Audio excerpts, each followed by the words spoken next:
up, everybody? This is Dave from the Erie Better Beer Bureau. Pat. And Maury. Big Black Voodoo Daddy from Voodoo Brewing out of Meadville, PA. Right near our hometown of Erie, Pennsylvania. Maury, what do you got? This is basically a winter seasonal that they do. It's 12.5%. This is a 2011, so this is from last year. They're getting ready to release this year's right now. So I figured, why not drink this one up and then buy some more? Why not? Yeah. Sounds like an excellent idea. Yeah. I mean, actually, we'd be obligated to support our local beer community here. Yeah. And I should also mention that this beer, it actually has oak staves like placed into the tanks, and so it is kind of oak aged. It's not barrel aged, but it's oak aged. Ooh. It's a pretty beer. Personally, this is my favorite Voodoo beer, so Nice. let's get the appearance on it.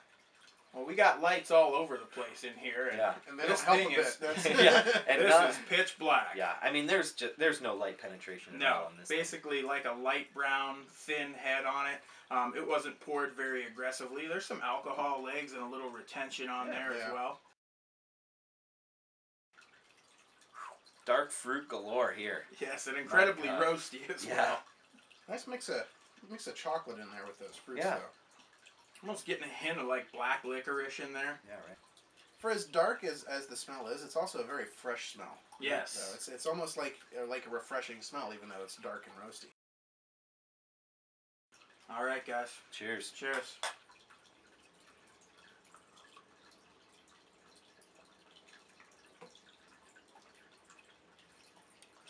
I'm gonna have another.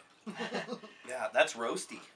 Really roasty. That roasting, I mean, you can get it in the aroma, but it dominates the flavor. I agree with you. And definitely, there's a nice like bitter, really dark chocolate taste to it. It's a really nice contrast to the kind of very light fruity taste over the top there. Yeah. You get a little of the oak in there, you know, on the end. You Definitely, get that I was little, just gonna say that. Yeah, the little dry oak finish to it. And if you were to tell me that this beer was brewed with coffee, I know it's not, but if you told me that and I had never had it, I'd believe you. It has that like coffee bitterness it's got on that the back end. Yeah, that little chocolatey coffee bitter to it. Yeah, real deep flavor. I like, you know, it's one of those beers, you know, and we have the luxury of having some pretty easy access to this beer. Absolutely. So I know that we've all had it several times. And, you know, it's a beer that really just matures with age. I mean, you can tell this one has a year on it. You know, that alcohol burns mellowed out on it. You know, the oak's coming out a little more. You get those dark fruits. And, you know, I think personally that roastiness up front almost fades with each sip. It was real in my face at first, but I'm starting to feel some of those other flavors coming out. You settle into it for sure. And tell you what, after a big gulp there, you do still feel a little bit of burn there. Oh, definitely. But at 12.5%, you should. Right. And for 12.5%, hey, I know I always say this, guys. I catch some flack for it, but it's drinkable. 79% alcohol. It's drinkable.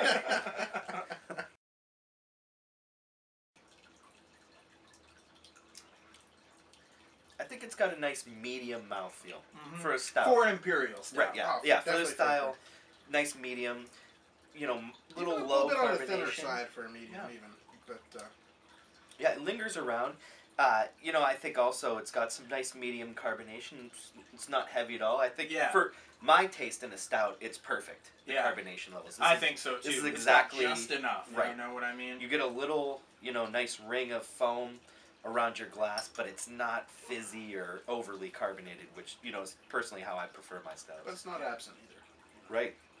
Yeah, you give it a little swirl, it flares right back up. All right, well, since they're drinking, I'll give my grade first. I'm going to give this a 4.25 out of 5. I really, really like this beer. I've had it several times. I've had it with some age on it. I've had it fresh, and I've had it on cask. It's just a great beer. One of my favorite, like, immediate kind of local beers for sure. So, yeah, I'm going to give it a 4.25 out of 5. I'm also going to give it a 4 1/4. It's, you know, it's a real solid stout. It's enjoyable to drink. It's not, like we said, not quite as smooth as some other ones, which I prefer a little bit of a smoother stout, but even, you know, with a year of age on it, did get smoother, and I enjoy drinking it. I can't really Can't say anything complain, bad yeah. about it. Yeah. Yeah. And as much as, there's 3 personalities in the room, I'm going to go right with you guys. 4 1/4 is the way to go. I think we can just say the Better Beer Bureau will just rate this at a This beer. 4.25. Collectively. Because, the thing is that I really like about it, easy to drink. I love the depth of the flavors. And, it's really spot on with almost everything and every character that you look for in an Imperial Stout. Absolutely. And in closing, I would like to add that if you guys live in Erie, Pittsburgh, or anywhere in between, because that's where Meadville falls, I highly recommend taking a trip out to the brewery. Like I said, local, organic, and all, natural foods, and just great beer, really nice atmosphere, super laid back. Right. It's well worth the trip. All right, guys, until next time, cheers. Cheers.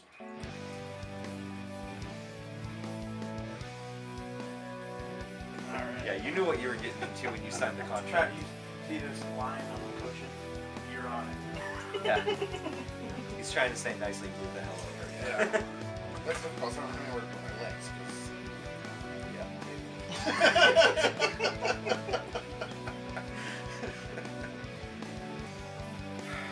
You guys ready for this? No. 1, 2, 3. So, Maury, you actually had this beer on cask as well, right? You son of a bitch.